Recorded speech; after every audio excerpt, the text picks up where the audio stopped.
साध्वी जी, पहले तो आपका न्यूज स्टेट पर बहुत बहुत स्वागत है और राम राम।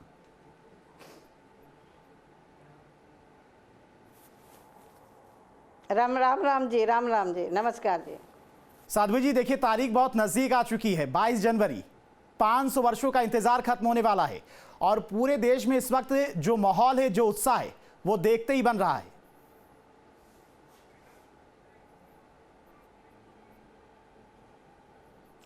पूरे देश में नहीं, पूरे विश्व में जहाँ जहाँ राम जी को मानने वाले लोग हैं वहाँ उत्सव मना रहे हैं, रथ यात्राएं निकाल रहे हैं, शोभा यात्राएं निकाल रहे हैं, कलश यात्राएं निकाल रहे हैं। क्यों ना हो। ये तो 14 वर्ष के बाद बदमाश से वापस आ गए थे और यहाँ तो 500 साल लग गए, जिसमें बहुत सारे राम भक्तों ने अपनी कुर्बानियाँ दी हैं। शायद मुझे लग रहा है 22 तारीख को उनको सच्ची श्रद्धांजलि होगी।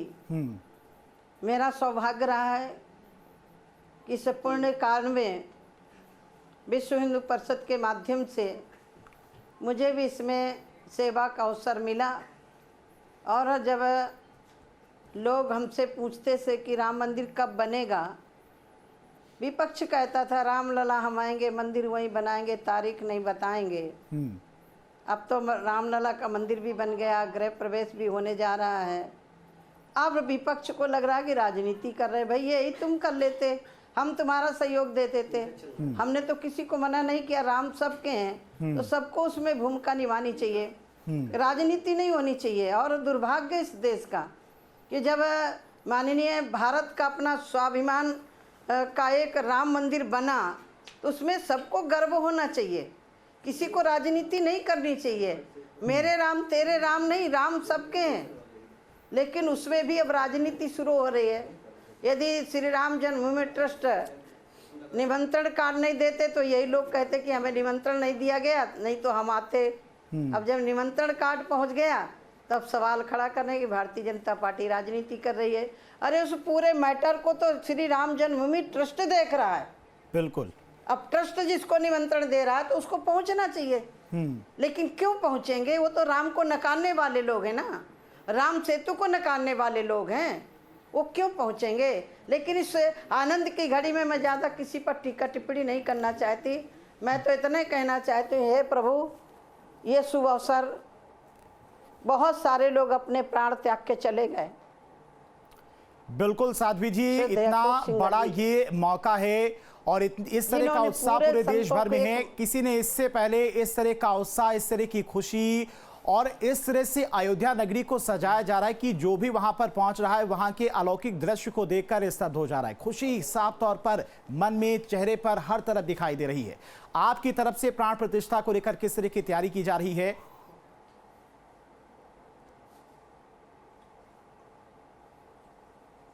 देखिए, मेरे जिले में तो हमारे कैदियों ने, फतेहपुर के कैदियों ने, चाहे वो हिंदू हो, चाहे मुसलमान हो, चाहे महिला हो, चाहे पुरुष हो, सबने प्रसाद के लिए झंडे बनाए हैं। अब इससे ज़्यादा उत्सव क्या हो सकता है? बूढ़ा हो, नौजवान हो, छोटा हो, बच्चा हो, पूरे देश में एक उत्सव का वातावरण है। क्योंकि सारे लोग 22 तारीख को वहाँ नहीं पहुँच सकते, तो अभी से लोग मंदिरों की सफाई, घरों की सफाई, गलियों की सफाई, दिवाली जैसा माहौल आज से शुरू हो गया है।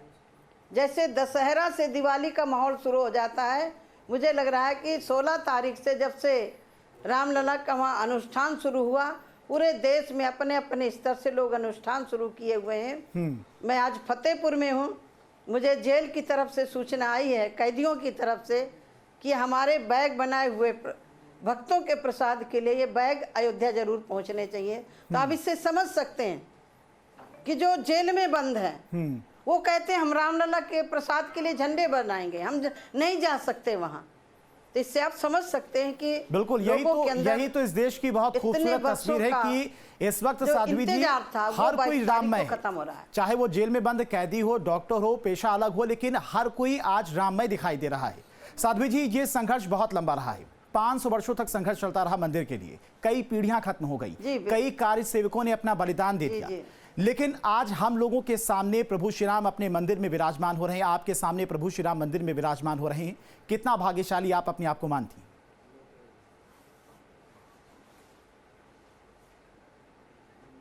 देखिए, मैं तो अपने आप को इसीलिए भाग्यशाली मानती हूँ कि उस आंदोलन की एक छोटी से सिपाही की तरह एक छोटी सी भूमिका में रही हूँ। और जब पार्लियामेंट में माननीय प्रधानमंत्री जी ने श्री राम जन्मभूमि ट्रस्ट की घोषणा की, उसकी भी मैं साक्षी हूँ। और मैं साध्वी रीतमरा दीदी के साथ बहुत सारे ऐसे घटनाक्रम हैं जिनको आज मुझे लग रहा है बताना उचित नहीं है, क्योंकि आज तो आनंद का क्षण है।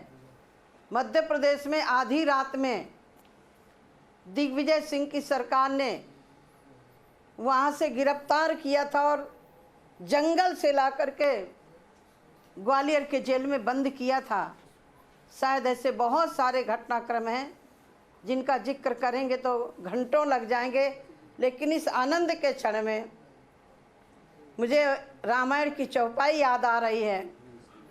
दशरथ पुत्र जन्म सुन काना, मानो ब्रह्मानंद समाना।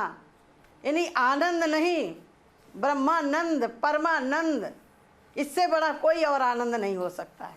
बिल्कुल बिल्कुल साध्वी जी, बहुत बड़ा योगदान रहा है तमाम साधु संतों का जो आज प्रभु श्री राम मंदिर में विराजमान हो रहे हैं। और ये घड़ी बहुत शुभ घड़ी है, हम सब के लिए भी बहुत सौभाग्यशाली दिन है कि प्रभु श्री राम अपने मंदिर में विराजमान हो रहे हैं। कुछ लोगों के द्वारा हालांकि बिल्कुल राजनीति की जा रही, जैसा कि आपने भी कहा, पॉलिटिकल एजेंडा बताया जा रहा है कुछ दलों के द्वारा, नाम हम भी लेना नहीं चाहेंगे, लेकिन उन लोगों को क्या कुछ संदेश देना चाहेंगे जो लोग राम मंदिर की प्राण प्रतिष्ठा को लेकर भी राजनीति कर रहे हैं?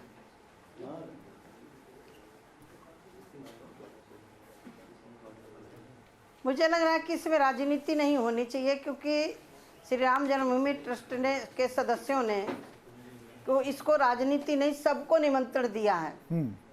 और मुझे लग रहा है इस पुण्य कार्य में सबको भागीदारी लेनी चाहिए, लेकिन जिनके पुण्य होते हैं वही यज्ञ में बैठ सकता है, सब लोग नहीं बैठ सकते। बिल्कुल साध्वी जी, चूंकि समय भी कम है तो जाते जाते कुछ राम भजन जो आपके मन में हो प्रभु श्री राम को लेकर, 2 लाइनें।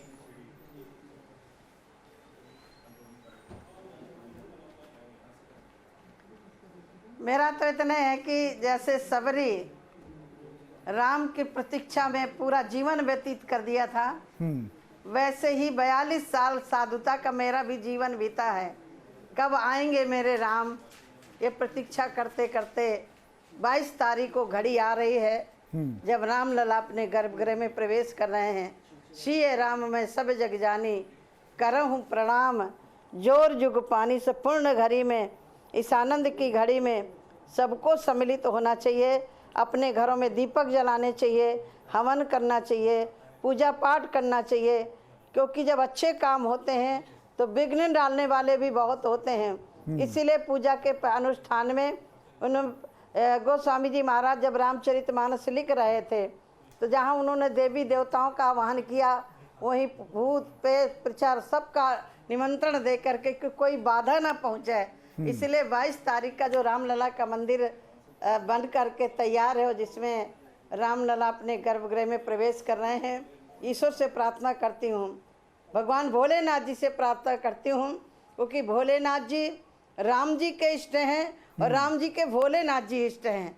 और गणेश जी हैं गजाननम भूत गणादि सेवितम कवित्त जम्बू फलचार भक्षणम उमा सुतम शोक विनाश कारकम नमामि विघ्नेशु पाद पंकजम।